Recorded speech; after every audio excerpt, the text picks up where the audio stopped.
All right, welcome everyone to the program. I'm going to hit you with some data right off the bat. Forbes polled 1,000 companies in 2023 and asked them about their return to office policies. 90% said that they would have a policy in place to return to office by 2024. 72% of them claimed at that time that return to office either already has or will improve revenues in their organizations. And 28% said they would threaten to fire employees who do not comply with return to office policies. Wow, very interesting. Now, what's even more interesting is the most recent data that came out of the University of Pittsburgh's Katz School of Business. They studied S&P 500 companies, and they found that in-office workers aren't more productive. They're no more productive than their work-from-home counterparts. And they also found that businesses with strict return to office policies are not more profitable. Their conclusion is there is no financial incentive for companies to mandate return to office. No financial incentive. Now, that said, I want to set aside manufacturing companies, companies where people have to go into work to manufacture their products. They are separate. But overall, there is no financial incentive for companies to mandate return to office. We're going to talk more about that in a moment. But first, who are we? We are the Center for Respectful Leadership. Our mission is to support you and your leadership and your organization in transformation through the positive power and measurable impact of respect. We do this through keynotes and seminars and learning development programs. We help you create what we call actively respectful cultures using our assessments and consulting services. We also provide individual coaching, and we also do a heck of a lot of research. And we're known for using live professional theater in our training programs on very complex issues like respect. We also provide alternative dispute resolution services through a process we call coaching for respect. I am Greg Ward. I'm the founder and executive director of the center. I began my career as a trainer for the New York City Police Department. I've also been very fortunate to be an award-winning best-selling author, and I was for a time a correspondent for BBC Radio and a number of other UK newspapers and magazines. And I'm most proud of having for the fall of the Berlin Wall in 1989, which makes me really old. And I also carry a piece of the Berlin Wall with me wherever I go. And next time you see me, ask me to show it to you because I'm really proud of it. It's worth nothing, by the way, but except it's priceless to me. And I am also a master executive, corporate executive coach with CB Bowman's organization called the Association for Corporate Executive Coaches. And we are all about enterprise-wide coaching at the executive level. That's what we're all about. If you want to learn more, please go to acec.com to learn more about the Association of Corporate Executive Coaches. Wait, And ACEC-association. thank you. .org. Thank you very much. We have been serving industry and government for over 25 years. And a fun fact about me is I'm a recovering Little League umpire. And I have found that the kids out on the fields tend to behave like responsible, respectful adults. And the adults out in the stands, they tend to behave like disrespectful, irresponsible little children. And maybe all of you have found that to be the case as well. Okay. Who do we serve? Primarily, we serve medium to large industry and government with over 100 employees, $25 million in revenue or more. Our clients over the years have included Intel, Booz Allen Hamilton, ADP, and so on and so forth. We've been very fortunate over the years to do this work. And the folks who are paying attention to what we do include Forbes and Inc. and Fast Company and Fortune. All right. By the way, I know some of you may have to jump off. or take calls. So I wanted to say, if you've got challenges or concerns around respect or creating respectful cultures, or perhaps the employees or leadership behaving in ways that are disrespectful and troubling, or maybe you're trying to upgrade your culture or create some kind of environment where people are feeling more respected, or you're dealing with teamwork issues in a highly volatile, uncertain, complex, and ambiguous business environment, we can help. And all I say is reach out to me by scheduling a 15-minute call. Darren is going to put the link in the chat, or you can take a photo of that QR code. Schedule a call with me. It will be no selling, no BS. It will be pure help and advice and recommendation. Okay. Diving down into the research. What's up with RTO these days?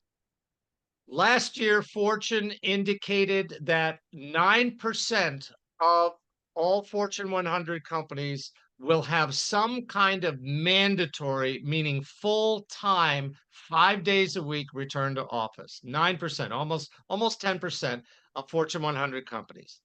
12% of them, which is really interesting, 12% will not require any office visits per week. Interesting. Now, that's not to say people won't go into the office. It's just that there's no mandate, there's no requirement. 75% of them have some kind of hybrid policy. And I'll describe what those different policies are in a moment. But the most popular one is 3 days per week, where you are required as an employee to go to work into the office 3 days a week. Now, 27% of that 75% require anywhere from 1 to 3 days a week. 21% require 3 days a week. Now, the rest of those who have a hybrid policy have either optional go to work, negotiated, or individualistic approaches. They tend not to say one size fits all. Now, here's some really interesting research that came out of the University of Pittsburgh. RTO mandates are more popular among male CEOs and more powerful high profile CEOs. I'm thinking that a lot of you are not surprised by that. And you may have heard that, Debbie, I see you shaking your head. Nope, you're not surprised at all, right?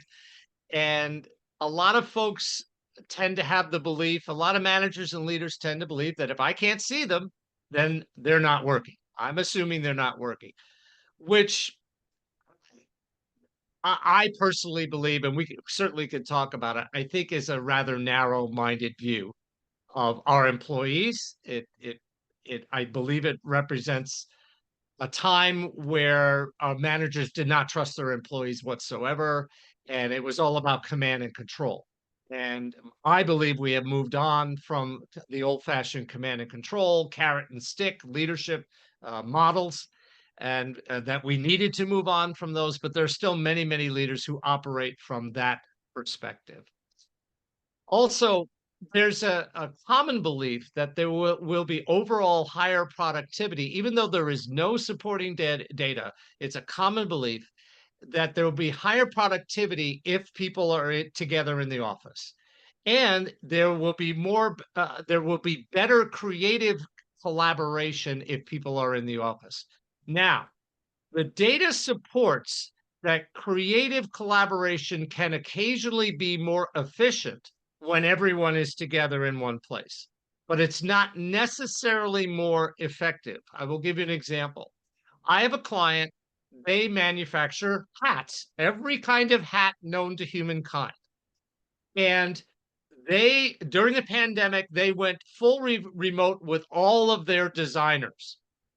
And they found that the hat design still worked fine, was totally fine.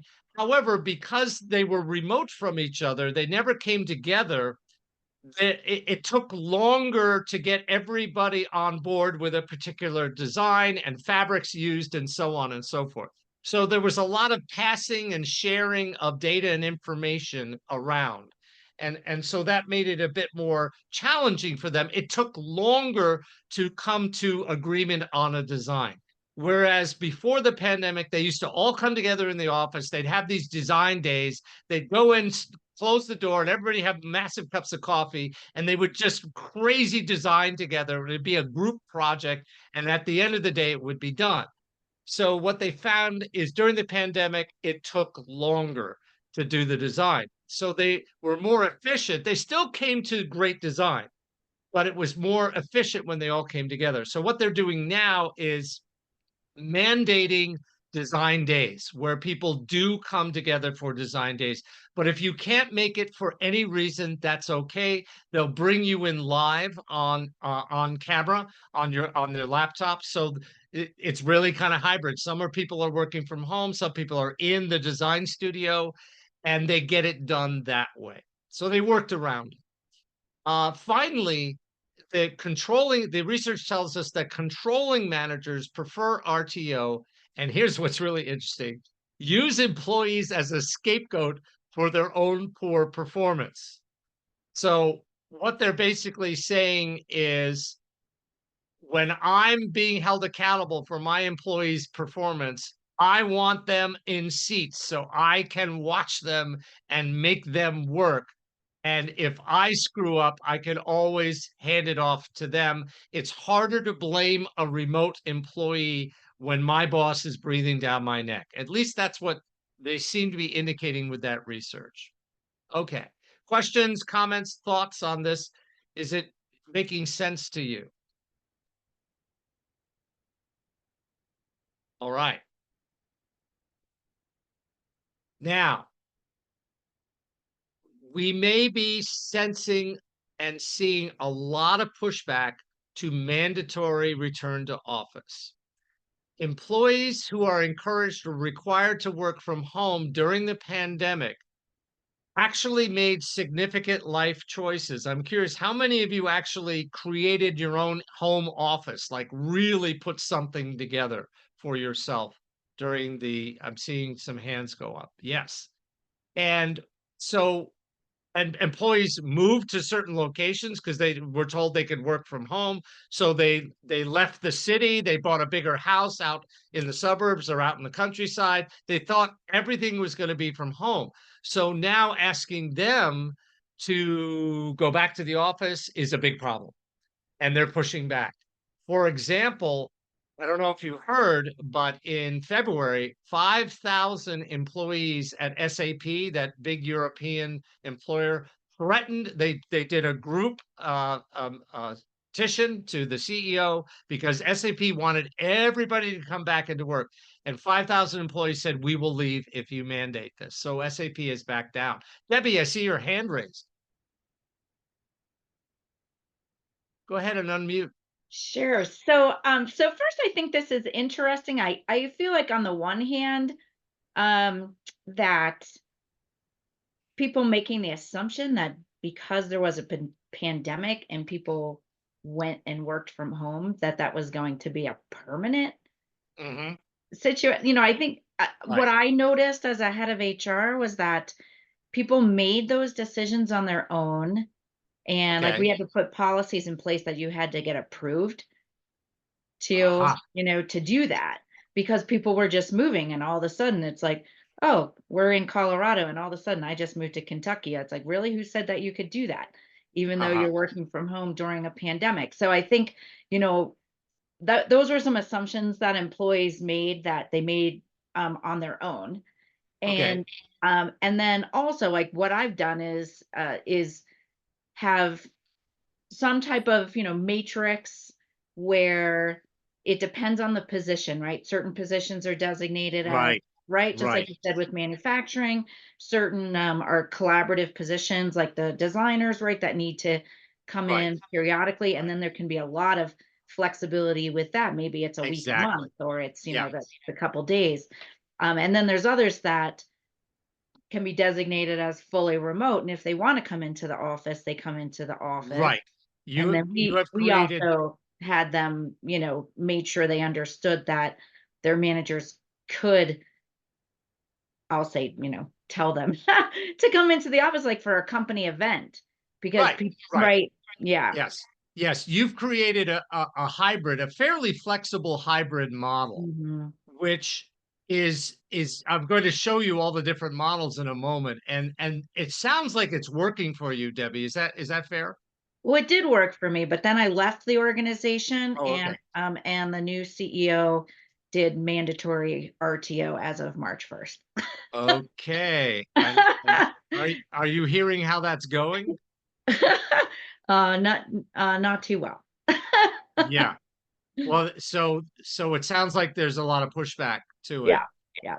And that seems to be what is happening. Is your Mhm. CEO, the former CEO, well, your former employer, is he more in this category that if I can't see them, I assume they're not working and So I've seen a lot of things. First off, so this was a new CEO. I resigned after the new CEO joined for a lot of um anticipating a lot of these things that he was going to do. uh-huh. Um he's definitely a powerful, high profile Uh-huh. CEO Got it. and um came from, Boston, Harvard, wherever, Yep. which there certainly is, there are geographic places, like, who went back to the office full time first? It was all the investment bankers Oh and the yeah. VC Yeah. funds, in Manhattan, et Yeah. cetera, et cetera. Well, so all the companies that are owned by VC or funded I by VC and yes. private equity companies, then they started putting all kinds of pressures on all their portfolio Yep. companies with this expectation that if you're not in the office, you're not working, and why should we Fascinating. fund you? I mean, it's just been Fascinating. really fascinating. It is. It Yeah, is. It yeah, is. Thank you. What the but research Gartner came out with some research that indicates that high performing employees are most likely to leave than any other demographic yeah, if they are mandated to return to the office full yeah, time. they have more choices. They sure Harder they do. work. And also look at women and millennials. Look at the numbers. Here's your the biggest circle is high performing employees, but look at women because they want more choice. And millennials here, they're more likely. So interesting enough, Gen Z, I don't think there's enough data there. I'd be interested to see what Gardner says about the Gen Zs. But high performers are the most likely to leave because, as you said, they have the greatest choice.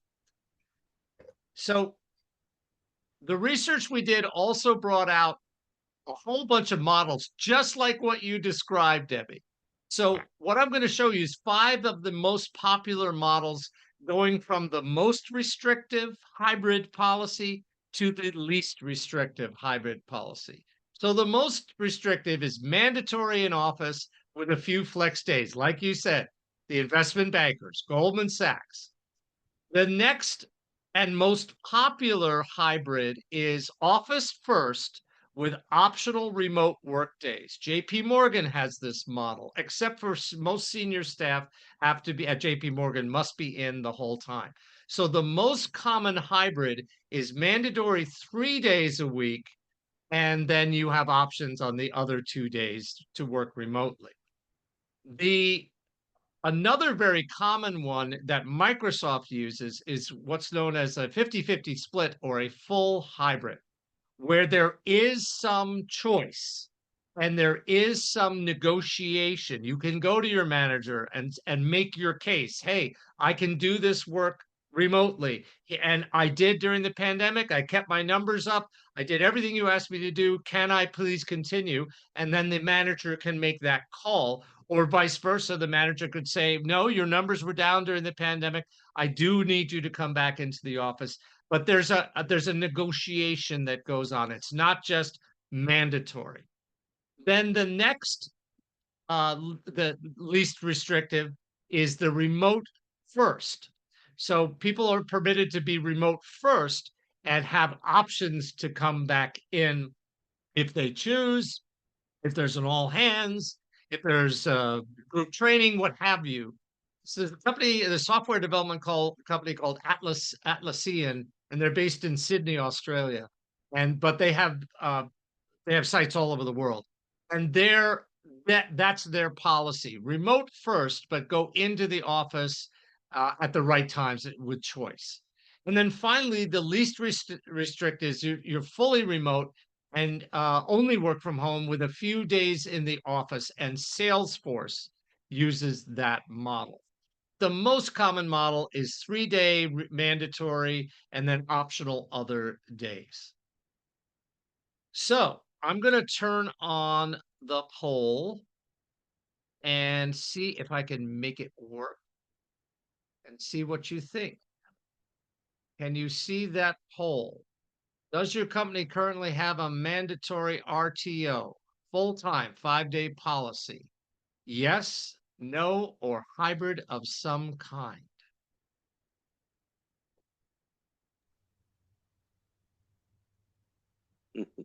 Can't see the poll, Greg.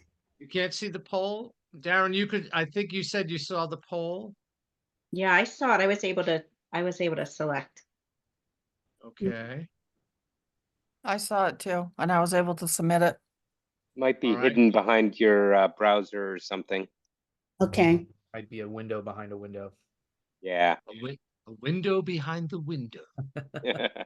Oh, think I see it. Yep, it was hidden. Nope. It's just a screen share. Oh, well. All right, right now, I think we've got, looks like we've got a total of 10 out of 12. I think at least one of them. Darren, did you participate? I did not. And Chris, did you participate? No, I wasn't able to. So I think we've got full participation, so I'm going to end the poll and show you the results. The results are most respondents on the call today say they have some kind of hybrid, and nobody has a full-time mandatory. Woo! And there at least one has no full-time mandatory policy at all. So everybody else is some kind of hybrid. Great. All right. So I'm going to ask. So Debbie, we heard about the one that you had put in place. I'm curious, is there anyone else who can talk about which hybrid model they put in place or that's currently in place? Is there anyone else willing to share? And Alvin, I'm curious if you can hear me. What is your organization? What kind of policy does your organization have?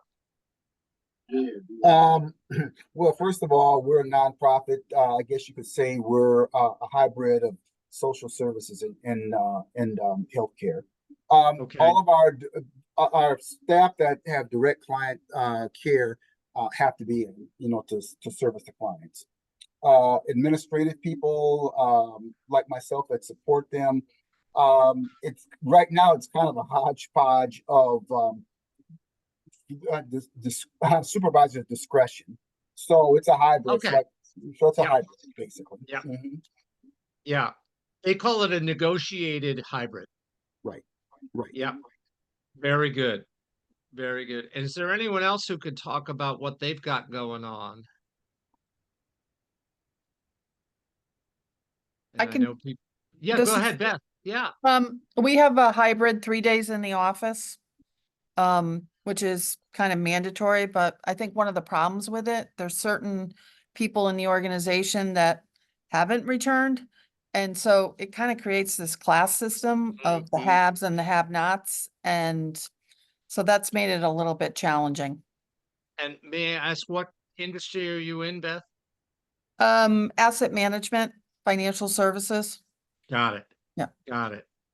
And so was it organic? Do you think that the policy just kind of organically grow that way, or how do you think it came about? Well, I started with the organization at the end of 2022, so I kind of came into it while it was in process. But I think again, it was that idea that everyone has to be in the office in order to collaborate. Mhm. And of course, not everyone is in the office. So, I mean, at my former employer, it was at the manager level, which I think is a better way to go. I mean, because managers really know what their teams need. Since they put the return to office the 3 days, our investment accounting staff, the first week of the month, they're like all out on, closing the books. And so we finally got the CEO to agree to allow that group to be remote for the first week of the month. Because it just didn't make sense to have people commuting when they could be home being productive. So that's one of the Right. variations we have that I think is Right. a benefit to a group of people that needed it. And the ones who are still not coming in, they're not being held accountable. Is that correct? Well, some of them, I've had them get, depending on what the issue is, an accommodation. And then some of them are just, they've worked here a long time and they've chosen to not come back and, it's kind of sort of hands off. Right. And are some people complaining about that? Well, I mean, I think you can't hold everybody accountable if you're not going to hold some accountable. Right. Yeah. Right. Yep. And so that must be a little challenging. And it goes to something I'm going to talk about in a little while, is the perception of fairness Mm-hmm. Mm, and how important it is from a respect point of view that your policy is perceived by all to be fair. Mm. And what I think I'm hearing you say, Beth, is that there's a perception that people are taking advantage. Is that fair? Well, I think the perception is that depending on who you are and how long you've been here, you get treated differently. Mm-hmm. Yeah. Yep. Yeah. And I would imagine the more junior folks might be saying to themselves, that's not fair. That's not fair. Right. Yeah. Especially those who truly could work from home without any performance issues whatsoever. Right. Yeah. I totally get it. Anyone else? Thank you, Beth. Anyone else have some thoughts about your own model? What's going on in your company?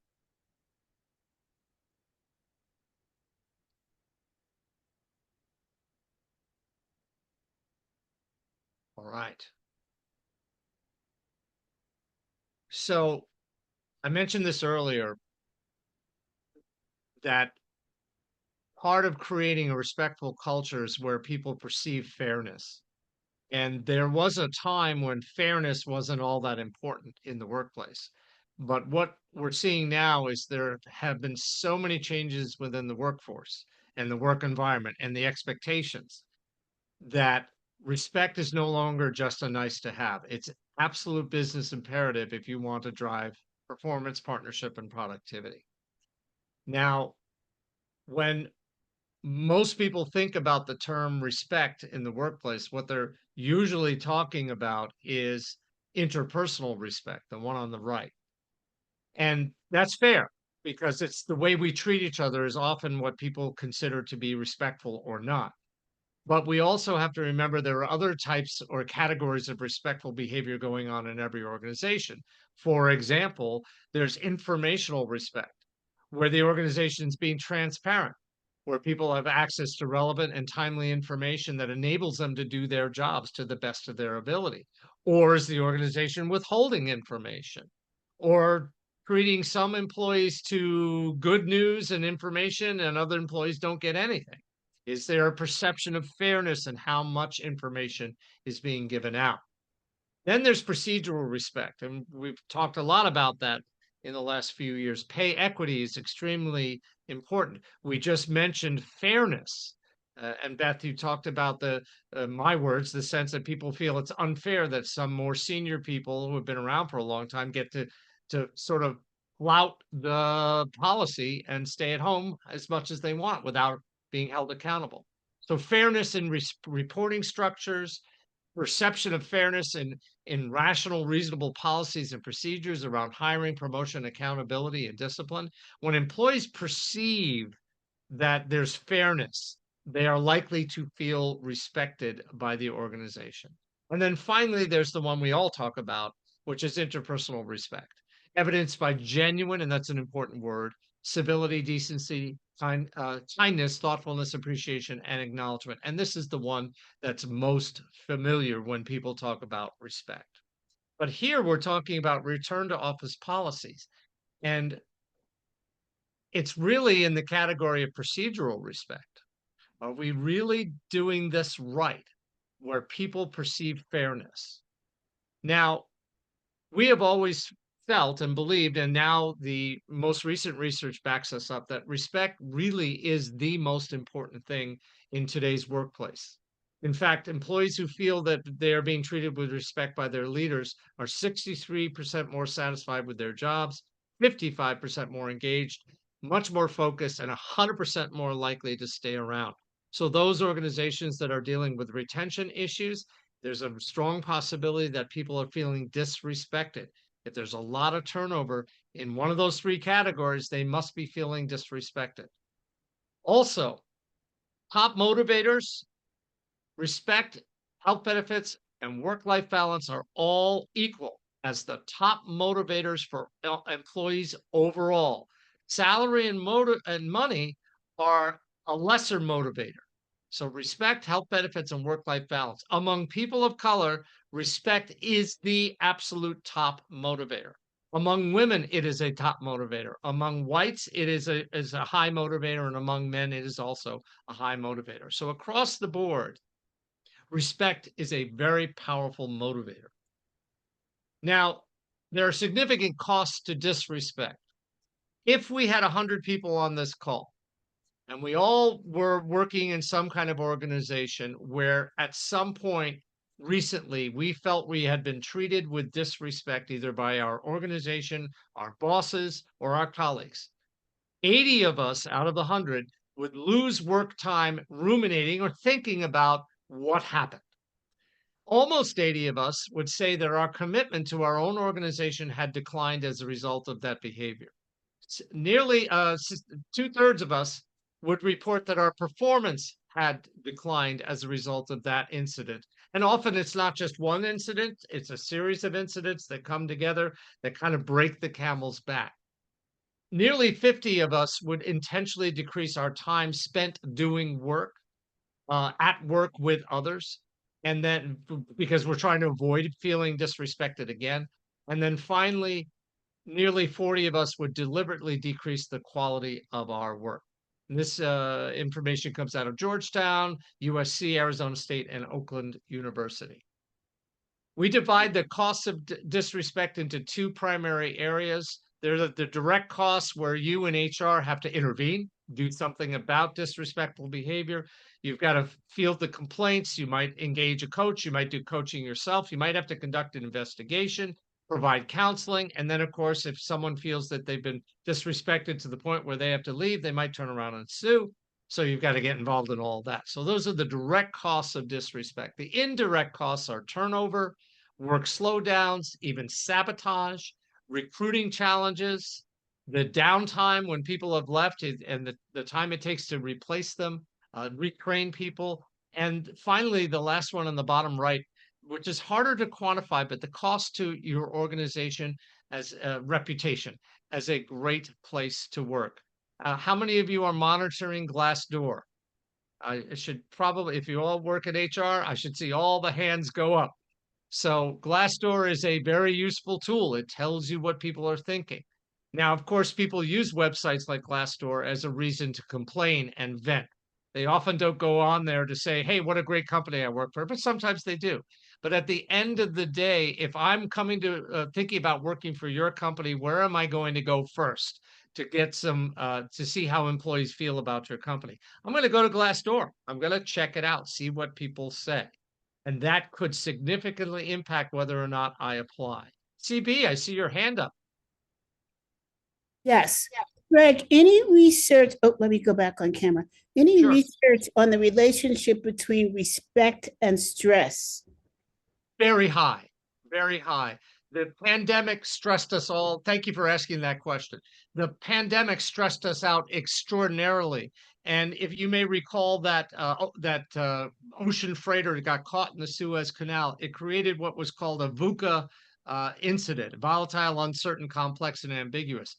That one incident completely blew up supply chains across the globe. And what happened is everybody had to scramble to figure out how to address that within their organization if they were reliant on specific supply chains. And it took a long time for that to get sorted out. Now, that one incident isn't enough to turn an organization to a high stress environment. But what we're seeing now is there are more and more VUCA incidents going on and stressing out organizations all the time.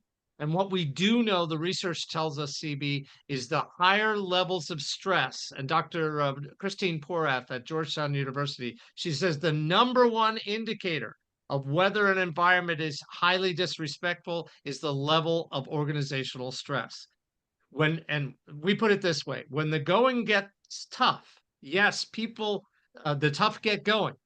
But when the going gets tough, people also get tough on each other. And that can cause enormous amounts of stress. And they push respect to one side in the name of just getting it done, just accomplishing the goal. And if you have to roll over people to get there, well, so be it.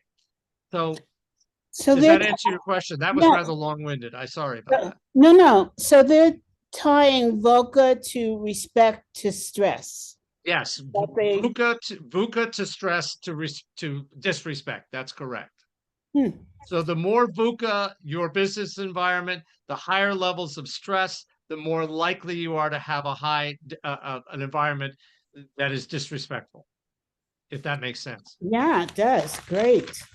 Thank you. You're welcome. Thank you for asking that question. Now I'm going to tie Now- that into courage. Yeah, there you go. And MIT did an incredible study that they released in January of 2022. You all remember the Great Resignation, and we called it at the center the Great Reconsideration. And essentially what they found is a toxic / disrespectful culture is 10 times more likely to cause someone to quit than compensation. Toxic culture is 10 times more likely to cause someone to quit than compensation. So if retention is an issue at your organization, there's probably a level of toxicity and disrespect that may be resulting in retention issues. Okay, just want to pause for 1 second and say, if there's stuff coming up in this conversation where you think you need some help and advice, we can help. And I'd like you to consider scheduling a no BS, no selling, just helping call with me. It's 15 minutes with me. You can mouse over that. You can hover over that QR code. Darren has put the link to my calendar in the chat. Please reach out to me. I love to help. I just love to help. It's what I do. Okay. So in summary, what has our research told us? What has this conversation told us? I think, Debbie, your company was on the right track. You created a hybrid of some kind. One way or another, you got to a hybrid environment. And what we recommend is survey your employees first, but make no promises. Just say, we want to find out what you think will work for you and what you think will work for the company. We have to remember, of course, that our policy have to serve the organization and the employees as well. So put it on the employees. It's one thing to say to them, hey, what do you want in a hybrid working policy? But also say to them, what do you want to see that will help the organization overall? You might get some interesting answers there. We urge you to design it with respect for all in mind, not just the employees, not just the leadership, but everyone in the organization and also the organization itself. Debbie, it sounds like you recognize that one size does not fit all. That is absolutely imperative that is communicated when you're putting out a policy. Just define the policy so people perceive that it is fair and allow for individual negotiation, tie individual arrangements to key performance metrics. When people went out to work from home, many leaders put into place KPIs, key performance metrics that said, okay, you're going to work from home, but you have to meet these goals. Well, okay. Do continue to do that even if you have people coming back to the office, and if some are working from home, then absolutely tie their performance metrics to whether or not they get to have that privilege of working from home. And then, of course, you need to adjust your policies as you go, communicate those adjustments, and celebrate your successes. By the way, who is hybrid or fully remote and who's not? Here are all the companies on the left-hand side that are in some kind of hybrid. The most popular one is 3 days mandatory at work, the other 2 optional. Wow. So look at all those companies. And then there's 3 that we were able to find that are big companies that are fully remote. TaskRabbit, Yelp, and Salesforce are all fully remote. And then return to office full-time 5 days a week, Goldman Sachs, and X, formerly known as Twitter. And only time will tell whether or not those full policies of return to office full time will actually bear fruit. But the research indicates that there is no financial incentive to force people to go back to work full time. Interesting. Well, we tried to tell that to the folks at Goldman Sachs. I don't know what they're going to say. I could try and say it, and they might just tell me to go pound sand, and that's that. All right. Thoughts? Questions? I have a question, Greg. Yes. So I remember when I was at General Foods, and Kraft bought us, Yep. and Philip Morris bought us. And as these buyouts started, you saw more and more empty spaces in the office. My question is, if people are working, if it's a hybrid situation and people are working in part at home and others are going into the office, what is the mental effect of not seeing bodies in place in the office? So they're walking into an almost empty space. That is a wonderful question. And Debbie, I saw you unmute. You have an answer to that? Yes, we actually we renegotiated our space and then went into a full redesign of the space so that it was more collaborative versus the traditional cube farmy type with the closed offices around the outside. And so that's actually in process right now, but that's what we did. The initiative was to make the space welcoming and have it be more team oriented, and you have your space where you could go do your work, quiet work, and then lots of spaces where people could come together and collaborate in comfortable environments with, foods and drinks and that type of thing. So step one was to reduce the space and then consolidate the people that actually were coming into the office and then redesign. So you created more of an incubator situation. Yeah, you could say that. Yeah, like a more agile. Yes. Mhm. And I'd like to add, there were many companies who did exactly that. They downsized, they got out of their leases. I have a client here in San Diego. Most of his holdings in commercial real estate are in office retail space.